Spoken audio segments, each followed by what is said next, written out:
Very good morning. Welcome to I news market pulse.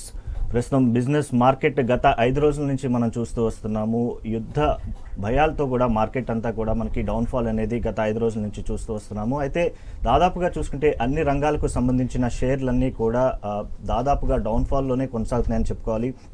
పెద్ద స్థాయి షేర్లు అని చెప్పొచ్చు, అలాగే చిన్న స్థాయి షేర్లు ఏవైనా సరే కూడా డౌన్ఫాల్ని అయితే కొనసాగిస్తూనే ఉన్నాయి. దాదాపుగా సెన్సెక్స్ 77,000 పాయింట్ల వరకు కూడా డౌన్ఫాల్ అయితే చేరుకుంది. నిఫ్టీ వచ్చి 23,000 పాయింట్ల వరకు కూడా దగ్గరలో కూడా నిన్న క్లోజింగ్ అయితే మార్కెట్లో చూస్తూ వస్తున్నాం.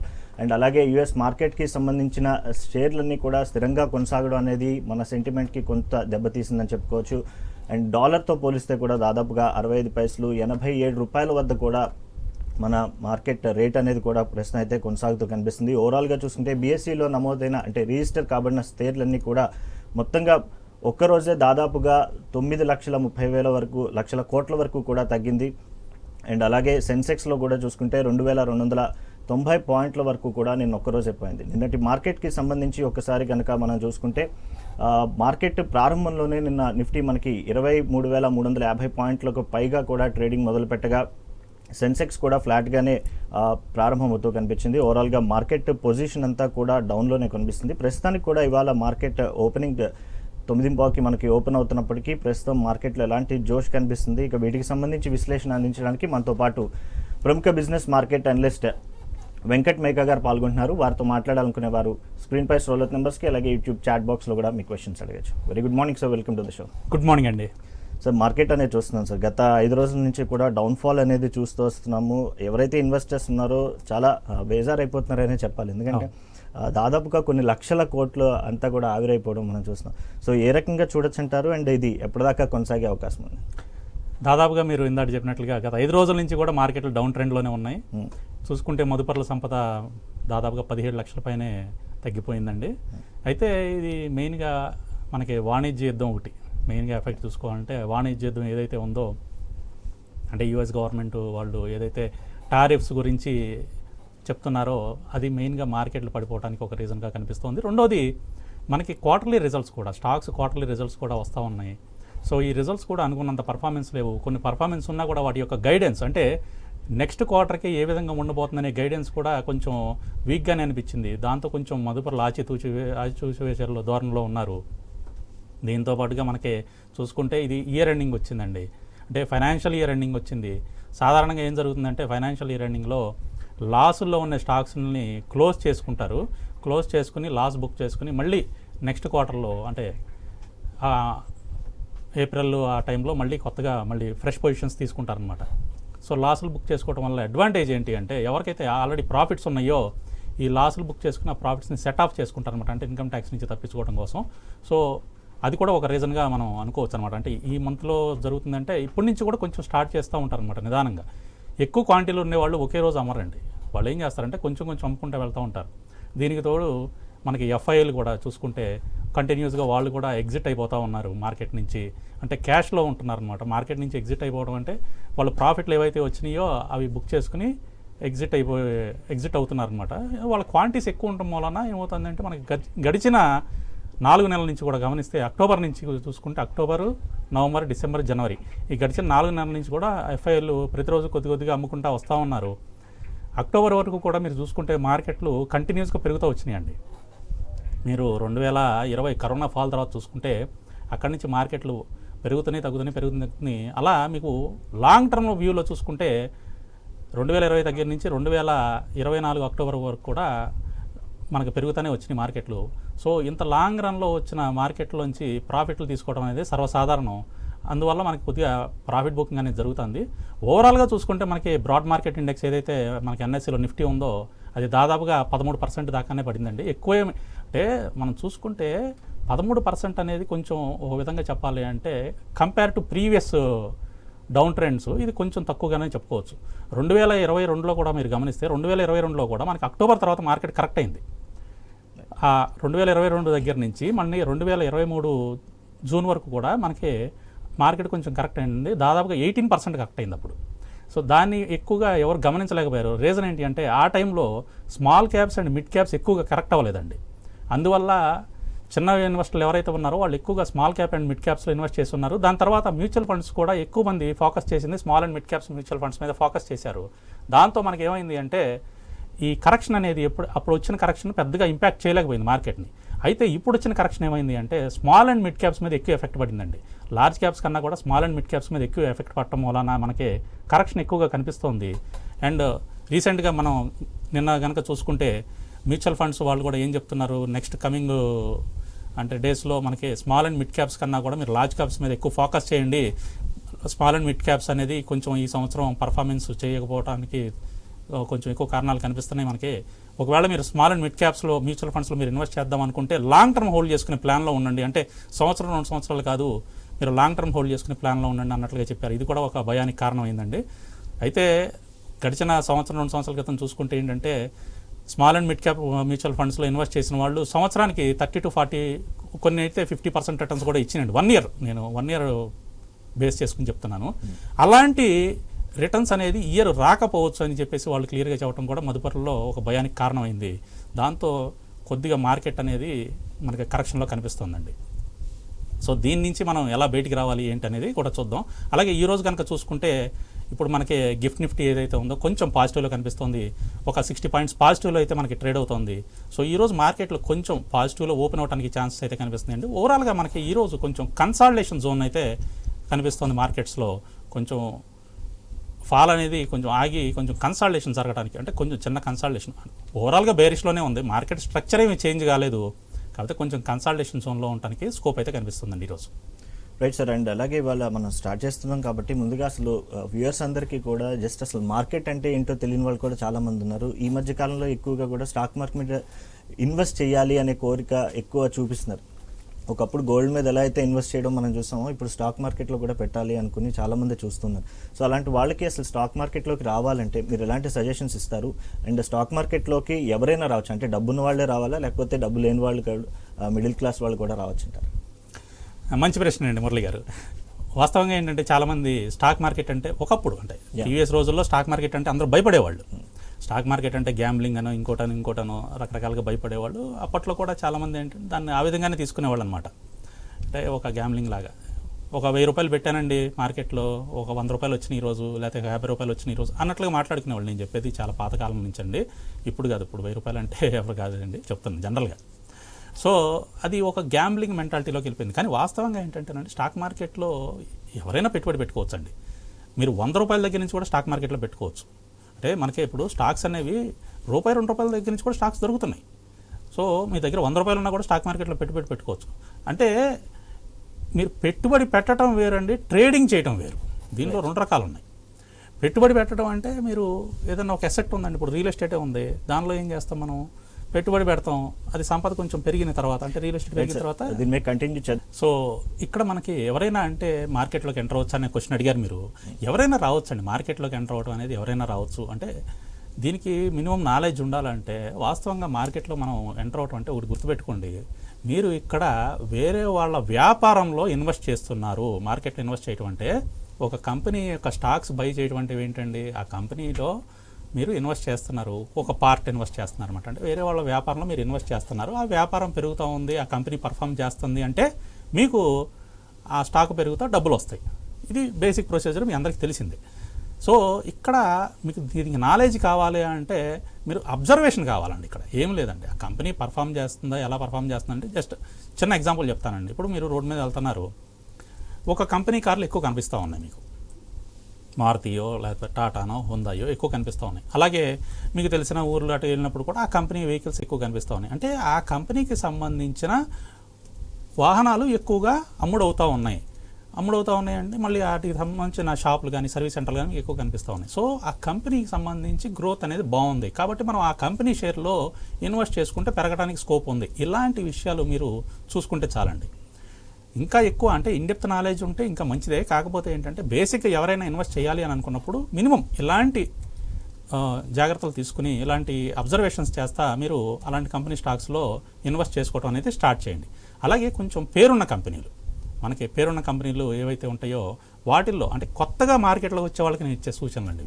పేరున్న కంపెనీల్లో ఇన్వెస్ట్ చేసుకోవడం మొదలు పెడితే మీకు ఒక రోజా 2 రోజుల 10 రోజుల్లోనూ నాకు లాభాలు వచ్చేయాలనే ఆలోచనలో ఉంటే మాత్రం దీంట్లో కష్టం అండి. నేను ఇక్కడ ఇన్వెస్ట్మెంట్ గురించి మాట్లాడుతున్నాను. సో మీ ఇన్వెస్ట్మెంట్ అనేది లాంగ్ టర్మ్ ప్లాన్ చేసుకోండి ఎప్పుడు. అంటే సంవత్సరం 2 సంవత్సరాలు 5 సంవత్సరాలు అలా లాంగ్ టర్మ్ ఇన్వెస్ట్మెంట్ ప్లాన్ చేసుకుని ఇన్వెస్ట్మెంట్ చేసుకుంటే నష్టభయం అనేది చాలా తక్కువగా ఉంటుందండి. ఇప్పుడు మార్కెట్ కరెక్ట్ అవుతుంది కదండి, మేము కొన్న స్టాకులు అన్నీ కింద పడిపోతున్నాయి కదా, సో మరి మీరు చెప్పారు ఇన్వెస్ట్ చేసుకుంటే పేరున్న కంపెనీల్లో డబ్బులు వస్తాయని. అంటే మీరు షార్ట్ టర్మ్గా చూడొద్దండి, లాంగ్ టర్మ్గా చూడండి. సార్ ఇక్కడ ఒక చిన్న క్వశ్చన్ సార్, ఇప్పుడు మీరు లాంగ్ టర్మ్ షార్ట్ టర్మ్ గురించి చెప్తూ వస్తున్నారు. అయితే కొంతమంది ఏంటంటే వాళ్ళకి కొంత అమౌంట్ వస్తుంది, ఒక 6 మంత్స్ దాకా వాళ్ళ దగ్గర ఉండి తర్వాత వేరే దాంట్లో ఇన్వెస్ట్ చేయాలనుకుంటారు. సో వాళ్ళు ఏం చేస్తారంటే షార్ట్ టర్మ్ పర్పస్కి చూస్తారు. సో అలాంటి వాళ్ళు ఎలాంటి స్టాక్స్ మీద పెడితే మంచిది అంటారు, లేకంటే ఎలాంటి సెక్టార్లో పెడితే బెటర్ అని? కరెక్ట్ అండి. సో ఇలాంటి వాళ్ళ కోసం ఏంటంటే సెక్టర్స్ బెటర్ అండి. సో ఆ సెక్టర్లో ఉన్న స్టాక్స్లు పెట్టుకోవడం బెటరు. సో ఆ సెక్టర్స్ ఎట్లా ఐడెంటిఫై చేసుకోవాలి అంటే ఏ సెక్టర్ అయితే మనకి బాగా ఎక్కువ పర్ఫామ్ చేస్తుంది అంటే దీన్ని ఎట్లా మనం గమనించాలంటే న్యూస్ చూస్తూ ఉండండి.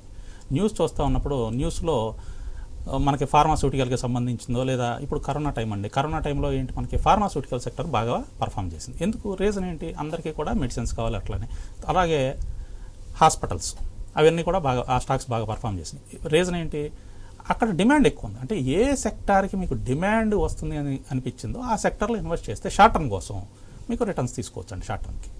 Right sir. అండ్ అలాగే ఇప్పుడు స్టాక్ మార్కెట్లో కూడా పెన్నీ స్టాక్స్ అని చెప్పి వింటూ ఉంటాం చాలా వరకు కూడా. సో చాలామంది తెలియక వాటిలో ఇన్వెస్ట్మెంట్ అనేది చేస్తుంటారు. అసలు పెన్నీ స్టాక్స్కి నార్మల్గా తీసుకునే సెక్టోరియల్ స్టాక్స్కి ఏంటి డిఫరెన్స్ అసలు? పెన్నీ స్టాక్స్ వచ్చేసరికి మనకి వాల్యూ తక్కువగా ఉండే స్టాక్స్ని పెన్నీ స్టాక్స్ అంటామండి. సాధారణంగా 20 రూపాయలు 30 రూపాయలు అట్లా ఏదైనా అంటే నా దృష్టిలో వచ్చేసి 40 రూపాయల కింద ఉండే స్టాక్స్ అన్నీ కూడా నేను పెన్నీ స్టాక్స్ కిందే కన్సిడర్ చేస్తాను. అంటే చాలామంది ఏం చేస్తారంటే 2 రూపాయలు 5 రూపాయలు 10 రూపాయలు ఉన్న స్టాక్స్ని కొనుక్కుంటూ ఉంటారు. 1 లక్ష రూపాయలు పెట్టుకున్నామండి, 2 రూపాయల స్టాక్ తీసుకున్నాము, చాలా స్టాక్స్ వస్తాయిగా మనకి. ఈ 2 రూపాయల స్టాక్ రేపు పొద్దున 50 రూపాయలు అయిందనుకోండి, మనకి బాగా ఎక్కువ క్వాంటిటీలో మనం ఉన్నాం కాబట్టి ఎక్కువ డబ్బులు వస్తాయి కదా, ప్రాఫిట్ వస్తాయి కదా అని అంటూ ఉంటారు. కానీ వాస్తవంగా పెన్నీ స్టాక్స్లో ఇన్వెస్ట్ చేసే ముందు, అంటే పెన్నీ స్టాక్స్ అన్నీ చెడ్డని కూడా నేను చెప్పట్లేదు, పెన్నీ స్టాక్స్లో ఇన్వెస్ట్ చేసే ముందు ఆ కంపెనీ యొక్క పూర్వపరాలు కూడా పరిశీలించి కంపెనీ ఎలా పర్ఫామ్ చేస్తుంది, భవిష్యత్తులో వాటి యొక్క ప్లాన్స్ ఏంటి అవన్నీ తెలిసిన తర్వాత మీరు పెన్నీ స్టాక్స్లో పెట్టుకుంటే పర్వాలేదు. కానీ సాధారణంగా 70 to 80% of the Penney stocks performance బాగా తక్కువగానే ఉన్నాయండి. ఓవరాల్ 20 years పీరియడ్ మీద మేము రీసెర్చ్ చేసిన తర్వాత చెప్తున్నాను నేను. కాబట్టి పెన్నీ స్టాక్స్లో పెట్టేటప్పుడు మాత్రం మీరు చాలా జాగ్రత్తగా ఉండాలి. నేనైతే అవాయిడ్ చేయమని చెప్తాను. కొత్తగా మార్కెట్లోకి వచ్చేవాళ్ళు అయితే పెన్నీ స్టాక్స్ని అవాయిడ్ చేయండి అని చెప్తానండి. Right sir. అండ్ అలాగే మనం మార్కెట్లో చూసుకుంటూ ఉంటాం సార్, గోల్డ్ మీద ఇన్వెస్ట్ చేయాలి అనుకుంటూ ఉంటారు. గోల్డ్ అనేది ఎక్కువగా కూడా మన ఇండియన్స్ ఎక్కువ ఇన్వెస్ట్ చేసే దాంట్లో ప్రధానంగా కనిపిస్తుంటుంది. సో గోల్డ్ మీద ఇన్వెస్ట్ చేయడం ఎంతవరకు కరెక్ట్ అంటారు? ఎలాంటి టైంలో మనం గోల్డ్ మీద ఇన్వెస్ట్ చేస్తే మంచిది? మురళి గారు మంచి ప్రశ్న అడిగారు. కానీ మన ఇండియాలో గోల్డ్ మీద ఇన్వెస్ట్ చేస్తారా? ఇన్వెస్ట్ చేయరు. సాధారణంగా గోల్డ్ ఆర్నమెంట్ కింద తీసుకోవడం, దాని పొరపాటును కూడా అమ్మనేవారు ఇంట్లో. మనం అమ్ముదామని ఊరుకోరు. సో ఇక్కడ ఇన్వెస్ట్మెంట్ చేయొచ్చండి. అంటే ఎలా చేయాలి అంటే మీరు ఫిజికల్ గోల్డ్ మీద ఇన్వెస్ట్ చేయకోకుండా మనకి గోల్డ్ ఈటీఎఫ్స్ ఉంటాయండి. గోల్డ్ ఈటీఎఫ్స్ వాటిల్లో ఇన్వెస్ట్ చేయండి. అవి ఏంటంటే డిజిటల్ ఫార్మాట్లో ఉంటాయి. మీకు ఎప్పుడు కావాలంటే అప్పుడు మళ్ళీ మీరు క్యాష్ కింద కన్వర్ట్ చేసుకోవచ్చు అనమాట. అది ఇన్వెస్ట్మెంట్. అలా కాకుండా మీరు గోల్డ్ మీద ఇన్వెస్ట్మెంట్ అన్నారు కదా అని చెప్పేసి తీసుకెళ్ళి ఆర్నమెంట్స్ కొనుక్కున్నారనుకోండి, మళ్ళీ దాన్ని మనం అవసరమైన టైంలో అమ్మాలంటే అమ్మలేము, సెంటిమెంట్ అడ్డం వస్తుంది. సో గోల్డ్ మీద ఇన్వెస్ట్ చేయొచ్చండి, మంచిదే. లాంగ్ టర్మ్లో కూడా గోల్డ్ మనకి మంచి రిటర్న్సే ఇచ్చింది. అంటే కంపేర్ టు స్టాక్ మార్కెట్తో కంపేర్ చేయొద్దండి. ఎప్పుడు కూడా ఇన్వెస్ట్మెంట్ని మీరు డైవర్సిఫికేషన్ చేసుకోవాలి. కొంత గోల్డ్ మీద పెట్టుకోవాలి, కొంత స్టాక్స్లో పెట్టుకోవాలి, కొంత లిక్విడ్ క్యాష్ ఉండాలి, కొంత అదర్ అసెట్స్లో పెట్టుకోవాలి. ఇలా మీరు డైవర్సిఫికేషన్ అనేది చేసుకోవాలండి. డైవర్సిఫికేషన్ చేసుకుంటే ఇబ్బంది అనేది ఉండదు. కమింగ్ డేస్లో మనకి గోల్డ్ కన్నా కూడా సిల్వర్ ఎక్కువ పర్ఫామ్ చేయడానికి స్కోప్ ఎక్కువ ఉందండి. కాబట్టి మీరు సిల్వర్ ఈటీఎఫ్స్ ఏదైతే ఉన్నాయో వాటి మీద ఇన్వెస్ట్ చేయడానికి ట్రై చేయండి. ఎందుకంటే సిల్వర్ అనేది మనకి మ్యానుఫ్యాక్చరింగ్ వాటిల్లోనూ అంటే ఇండస్ట్రియల్ కన్జంప్షన్లోకి వచ్చేసిందండి సిల్వర్ ఎక్కువగా. ఇప్పుడు ఎక్కువ సిల్వర్ వాడుతున్నారు. అందువల్ల సిల్వర్ ఈటీఎఫ్స్ మీద ఎక్కువ ఫోకస్ చేయండి గోల్డ్ కన్నా కూడా. అంటే రాబోయే రోజుల్లో రిటర్న్స్ ఎక్కువ సిల్వర్ ఇవ్వడానికి స్కోప్ ఉందండి. Right sir. అండ్ అలాగే కొన్ని స్టాక్స్కి సంబంధించి ప్రధానంగా రిజిస్టర్డ్ స్టాక్స్ లైక్ అదానీకి సంబంధించి రీసెంట్గా కొన్ని ఇష్యూస్ కూడా మనం చూస్తూ వచ్చాము. అవన్నీ తర్వాత మాఫీ అయిపోయి అది వేరే విషయం. సో ఫర్ ఎగ్జాంపుల్ అలాంటి స్టాకే కనుక తీసుకుంటే చాలామంది ఇన్వెస్టర్స్ హైలో ఇన్వెస్ట్ చేస్తూ ఉంటారు వాటిల్లో. ఒకవేళ డౌన్ఫాల్ అయ్యేటప్పటికి చాలా కంగారు పడిపోతూ ఉంటారు. స్టాక్ ఇంత ఇన్వెస్ట్ చేశాను, నేను దాదాపుగా 1 lakh పెట్టాను, సో అది డౌన్ఫాల్ అయిపోయింది, ఇంకేమైపోతుంది అన్న ఫీలింగ్లో ఉంటారు. సో అలా డౌన్ఫాల్ అయినప్పుడు సో ఎలాంటి సజెషన్స్ తీసుకుని ఎలాంటి స్టెప్స్తో వాళ్ళు ముందుకెళ్ళాలంటారు? ఇది మనకి న్యూస్ బేస్డ్ ఏదైనా డౌన్ఫాల్ అయింది అనుకున్నాం. ఎగ్జాంపుల్ మనకి డౌన్ఫాల్ అనేది 2 రకాలుగా అవుతాయండి. ఒకటి న్యూస్ బేస్డ్గా అవుతుంది, రెండోది వచ్చేసి వాటి యొక్క పర్ఫార్మెన్స్ బాగోలేకపోతే, ఇప్పుడు రిజల్ట్స్ ఉన్నాయండి, రిజల్ట్స్ పర్ఫార్మెన్స్ లేకపోతే డౌన్ఫాల్ అవుతూ ఉంటుంది. సో ఇట్లా 2 రకాలుగా మనకి డౌన్ఫాల్ జరుగుతూ ఉంటుంది. న్యూస్ బేస్డ్ డౌన్ఫాల్ అనేది ఎప్పుడు కూడా టెంపరీ ఉంటుందండి. న్యూస్ బేస్డ్ డౌన్ఫాల్ ఏంటంటే ఆ న్యూస్ ఎప్పుడైతే మళ్ళీ నార్మల్ అయిపోయిందో దీని డౌన్ఫాల్ కూడా అయిపోతుంది. అయితే ఆ న్యూస్ వల్ల ఇంపాక్ట్ ఖచ్చితంగా ఉంటుందండి. ఎవరైతే వీటిలో ఇన్వెస్ట్ చేసి ఉంటారో, ఏ స్టాక్స్లో అయితే మనకి న్యూస్ బేస్డ్గా డౌన్ఫాల్ ఉన్నాయో ఆ స్టాక్స్లో ఇన్వెస్ట్ చేసి ఉంటారో వాళ్ళు గమనించాల్సిన విషయం ఏంటంటే ఆ న్యూస్ యొక్క క్రెడిబిలిటీ ఒకటి మీరు చెక్ చేసుకోవాలి. చాలా వరకు ఏంటి అంటే 80 to 90% of the news credible sources నుంచి రావండి. అందువల్ల మనకి ఏంటంటే టెంపరీ ఫాలే కనిపిస్తూ ఉంటుంది. మీరు ఎగ్జాంపుల్ అదానియే తీసుకుందాము. అదానీలో కూడా ఏమైంది, మీకు న్యూస్ బేస్డ్ వల్ల బాగా డ్రాప్ అయినాయండి అదానీ షేర్స్. దాని తర్వాత మనకి ఏం జరిగింది, ఆ న్యూస్ ఏదైతే వచ్చిందో హైడెన్బర్గ్కి సంబంధించి ఏదైతే వచ్చిందో అసలు మొత్తం ఆ సంస్థ మీదే విశ్వసనీయత అనేది కరెక్ట్గా లేదు అని చెప్పి తెలిసింది. సో దాంతో ఏమైంది, ఇమీడియట్గా రికవరీ అయినాయండి. సో ఇలాంటివి మీరు కొంచెం చూసుకోవాలండి. న్యూస్ ఏదే సోర్స్ నుంచి అయితే వస్తుందో ఆ సోర్స్ యొక్క విశ్వనీయత కూడా మీరు చెక్ చేసుకోవాలి, క్రెడిబిలిటీ చెక్ చేసుకోవాలి. సో క్రెడిబుల్ సోర్సెస్ అయితే ఓకే, నాన్ క్రెడిబుల్ సోర్సెస్ అయితే మీరు భయపడాల్సిన అవసరం ఏమీ లేదు. అవి కిందకు వచ్చిన తర్వాత కూడా మళ్ళీ ఇమీడియట్గా రికవరీ అయిపోతూ ఉంటాయి. Right sir. అండ్ అలాగే చూస్తే యుఎస్ మార్కెట్, ఇండియన్ మార్కెట్, అసలు వీటి మధ్య డిఫరెన్స్ అనేది చాలామందికి తెలియదు. చాలామంది ఏంటంటే ఇంటర్నేషనల్ మార్కెట్లో మనం ఇన్వెస్ట్ చేస్తే మనకి ఎక్కువ డబ్బులు వచ్చేస్తాయేమో, ఇండియన్ మార్కెట్లో చేస్తే అంతగా రావేమో అనే ఫీలింగ్లో చాలామంది ఉంటుంటారు. సో వాళ్ళకి దీని మీద క్లారిటీ ఇవ్వగలరు? అది ఏమీ లేదండి, వాళ్ళకి అక్కడ డాలర్ వచ్చేసి మనకి రూపీ కన్నా ఎక్కువగా ఉంటుంది కదా. సో ఈ కన్వర్షన్ రేషియోలో గమనించుకుని వాళ్ళు ఏం చేస్తారంటే ఎక్కువ వస్తాయని అనుకుంటారు. కానీ వాస్తవంగా రిటర్న్ ఆన్ ఇన్వెస్ట్మెంట్ వచ్చేసి మనకి 2 సేమ్గానే ఉంటాయండి. అక్కడ కూడా మీకు పర్సంటేజ్ పరంగానే పెరుగుతూ ఉంటాయి, ఇక్కడ కూడా పర్సంటేజ్ పరంగానే పెరుగుతూ ఉంటాయి. సో మీరు పర్సంటేజ్ వైజ్గా చూసుకుంటే ఫైనాన్షియల్ మార్కెట్లో మనం ఎప్పుడు కూడా పర్సంటేజ్ వైజ్గా చూసుకోవాలండి, మనీ వైజ్గా కాదు. పర్సంటేజ్ కనుక తీసుకుంటే మీరు 1 లక్ష రూపాయలు ఇన్వెస్ట్ చేశారు, ఆ 1 లక్ష రూపాయలు ఎంత గ్రో అయింది, ఎంత పర్సెంట్ గ్రో అయింది. సో ఇండియన్ మార్కెట్లో పెట్టుకున్నా, యూఎస్ మార్కెట్లో పెట్టుకున్నా మీరు ఎంచుకునే స్టాక్స్లో క్వాలిటీ లేకపోతే ఎక్కడ కూడా రిటర్న్స్ రావు. సో ఎక్కడ పెట్టుకున్నా కూడా ఒకటే ఉంటుంది. సో మనం క్వాలిటీ స్టాక్స్ తీసుకున్నప్పుడు, and India is very emerging market అండి, వెళ్ళిపోతుందండి. నెక్స్ట్ కమింగ్ మనకి 3rd లార్జెస్ట్ ఎకానమీ కూడా వెళ్ళడానికి రెడీగా ఉంది, వెళ్ళిపోతుంది కూడా, పైకే వెళ్తుంది. So Indian market is very good అండి, keep investing in Indian markets అండి. Right sir. అండ్ ఇలాగ మనం స్టార్టింగ్లో మాట్లాడుకున్నట్టు గత 5 రోజుల నుంచి కూడా మార్కెట్ అనేది చాలా డౌన్ఫాల్ చూస్తున్నాం. అయితే ఇవాళ ఓపెనింగ్ ఏమైనా కొంత పాజిటివ్గా కనిపించే అవకాశం ఉంటుందంటారా? అండ్ అలాగే క్లోజింగ్ టైంకి ఏ రకంగా ఉండే అవకాశం ఉంటుందంటారా? ఈరోజు ఏంటంటే మనం చెప్పుకున్నట్లుగా కొంచెం అంటే ఓవరాల్ సెంటిమెంట్ బేరిష్గానే ఉంది, కానీ మనకి ఓపెనింగ్ కొంచెం పాజిటివ్తో ఓపెన్ అయినా కన్సాలిడేషన్ టు బేరిష్ లేదా కన్సాలిడేషన్ జోన్ ఉండటానికి ఎక్కువ స్కోప్ కనిపిస్తుందండి. ముఖ్యంగా ఈరోజు మనకి సిపిఐ డేటా ఒకటి ఉందండి, అది సాధారణంగా మార్కెట్ అయిపోయిన తర్వాతే వస్తుంది, కన్జ్యూమర్ ప్రైస్ ఇండెక్స్. సో అది మనకి ఇండస్ట్రియల్ ప్రొడక్షన్ సంబంధించిన డేటా ఉంది, ఇండియాకి సంబంధించి అయితే సిపిఐ డేటా ఉంది, అలాగే యూఎస్ సిపిఐ డేటా ఉంది. ఈ 2 కూడా మార్కెట్ని ఎఫెక్ట్ చేస్తాయి. సో కొంచెం మార్కెట్ ఆచి చూసే దూరంలోనే ఉండటానికి ఈరోజు స్కోప్ కనిపిస్తుందండి. అలాగే ఈరోజు మనకి కొన్ని కార్పొరేట్ యాక్షన్స్ కూడా ఉన్నాయండి, లైక్ సన్ టీవీ, ఎన్హెచ్పిసి, ఇవి 2 కూడా ఈరోజు లాస్ట్ డేట్ అండి. డివిడెండ్స్ రావాలి అని అనుకుంటే ఈరోజు లాస్ట్ డేట్, మీరు బై చేయాలనుకుంటే ఈరోజు బై చేస్తే మీకు డివిడెండ్కి ఎలిజిబుల్ అవుతారు. అలాగే మనకి Q3 ఎర్నింగ్స్ కూడా ఉన్నాయండి కొన్ని కంపెనీస్లో. ఆ కంపెనీస్ కూడా ఈ విధంగా ఈరోజు ఏ విధంగా రిజల్ట్స్ ఇస్తాయి అనేది కూడా చూడండి. Like Suven pharma, Muthoot finance, అలా Ashok Leyland, Jubilant food, HAL, Bharat forge, ఇలాంటి కంపెనీస్ అన్నీ కూడా ఈరోజు రిజల్ట్స్ అనౌన్స్ చేస్తున్నాయండి. సో ఈ రిజల్ట్స్ కూడా ఏ విధంగా ఉండబోతున్నాయి అంటే ఇవి కూడా మనకి మార్కెట్ యొక్క గమనాన్ని శాసిస్తాయండి ఈ రోజు వరకు. ఇప్పుడు ఈరోజు ఏవైతే మనకి రిజల్ట్స్ ఇస్తున్నాయో ఆ రిజల్ట్స్ బాగున్నాయి అనుకోండి, అవి పెరుగుతాయి. మార్కెట్ పెరగడం అంటే ఏంటండి, ఏవైతే స్టాక్స్ ఎక్కువగా పెరుగుతూ ఉంటాయో, అంటే మీకు ఒక 100 స్టాక్స్ ఉన్నాయనుకోండి, 100 స్టాక్స్లో 70-80 స్టాక్స్ పెరుగుతూ ఉంటే మార్కెట్ బుల్లిష్లోకి వెళ్తుంది, పెరుగుతూ ఉంటుంది. సో నేను లేమన్ లాంగ్వేజ్లో చెప్తున్నాను. సో యాక్చువల్గా దీనికి చెప్పాలంటే చాలా ఎక్కువ ఉంటుంది కాబట్టి నేను సింపుల్గా అందరికీ అర్థమయ్యే భాషలో చెప్తున్నాను అనమాట. సో ఈరోజు ఇచ్చే రిజల్ట్స్ ఏవైతే స్టాక్స్ ఉన్నాయో రిజల్ట్స్ బాగున్నాయి అనుకోండి, ఈరోజు మార్కెట్ కొంచెం బుల్లిష్గా ఉండడానికి స్కోప్ ఉంటుంది. రైట్స్. అలాగే కొన్ని స్టాక్స్ అయితే మనకి ఉన్నాయి, వాటికి సంబంధించి మాట్లాడదాం. ఓరియంట్ టెక్నాలజీకి సంబంధించి ప్రెజెంట్ రేట్లో తీసుకోవచ్చా అని చెప్పి అడుగుతున్నారు. ఓరియంట్ టెక్నాలజీస్ అండి. Orient Okay. టెక్నాలజీ ప్రెజెంట్ రేట్లో ఉంది. కొంచెం ఈ స్టాక్స్ అన్నీ కూడానండి కొంచెం వెయిట్ చేద్దాం సార్, ఎందుకంటే మనకి ప్రస్తుతం కొంచెం డౌన్ ట్రెండ్లో కనిపిస్తుంది. మార్కెట్ కొంచెం డౌన్ ట్రెండ్లో ఉన్నప్పుడు ఫ్రెష్ పొజిషన్స్ తీసుకోవాలి అని అనుకుంటే ఆల్రెడీ మనకి క్వార్టర్లీ ఎర్నింగ్స్ ఇచ్చేసిన స్టాక్స్ ఏవైనా ఉంటే వాటిని తీసుకోవచ్చు. ఓరియంట్ టెక్నాలజీ కనుక చూసుకుంటే ఇది బాగా డౌన్ ట్రెండ్లో కనిపిస్తుందండి. దాదాపుగా 675 దగ్గర నుంచి కంటిన్యూస్గా ఫాల్లోనే కనిపిస్తుంది. నిన్న కూడా లోవర్ సర్క్యూట్కి వెళ్ళిపోయిందండి, 5% డౌన్కి వచ్చేసింది. ఇంకా కిందకి రావడానికి స్కోప్ కనిపిస్తుందండి. దాదాపుగా ఐపీఓ ప్రైస్ ఏదైతే ఉందో ఐపీఓ ప్రైస్ దగ్గర వరకు వచ్చేటట్లు కనిపిస్తుంది. సో ఇది అవాయిడ్ చేయడమే బెటర్ అండి, ఓరియంట్ టెక్నాలజీస్ వద్దండి. Right sir. అండ్ అలాగే నెక్స్ట్ రామచంద్ర గారు అడుగుతున్నారు, కెనరా బ్యాంక్ 93లో 200 షేర్స్ ఉన్నాయి, అవి హోల్డ్ ఆర్ ఎగ్జిట్ చేయమంటారా అని చెప్పి అడుగుతున్నారు. కెనరా బ్యాంక్ హోల్డ్ చేసుకోవచ్చు సార్. అంటే పిఎస్యూ బ్యాంక్స్ కొంచెం ఈ సంవత్సరం పర్ఫామ్ చేయడానికి స్కోప్ కనిపిస్తుందండి. అయితే ఒక 1 or 2 months వరకు కూడా ఇంకొంచెం బేరిష్లోనే ఉంటాయండి పిఎస్యూ బ్యాంక్స్ అనేవి.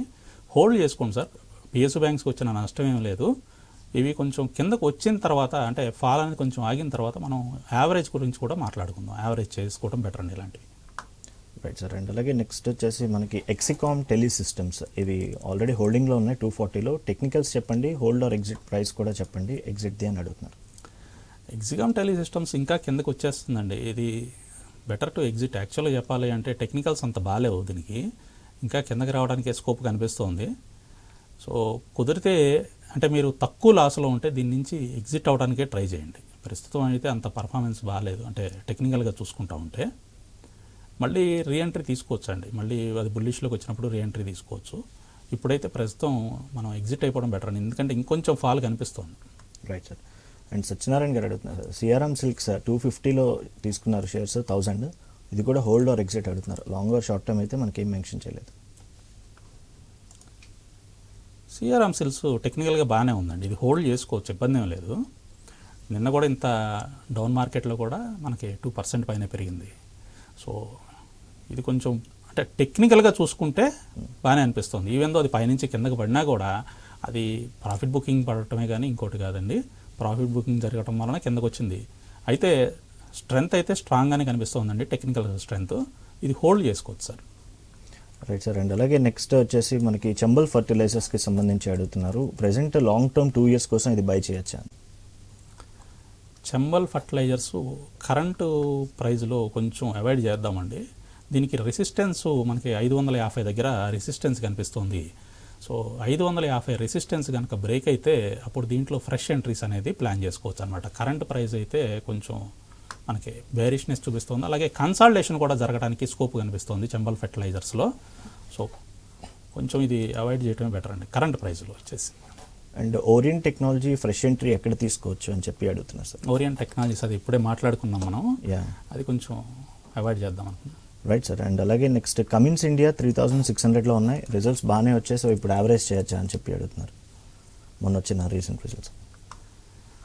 కమిన్స్ ఇండియా రిజల్ట్స్ బాగున్నాయి కానండి, మరి ఇంకొంచెం అది డౌన్ఫాల్ అవుతుంది.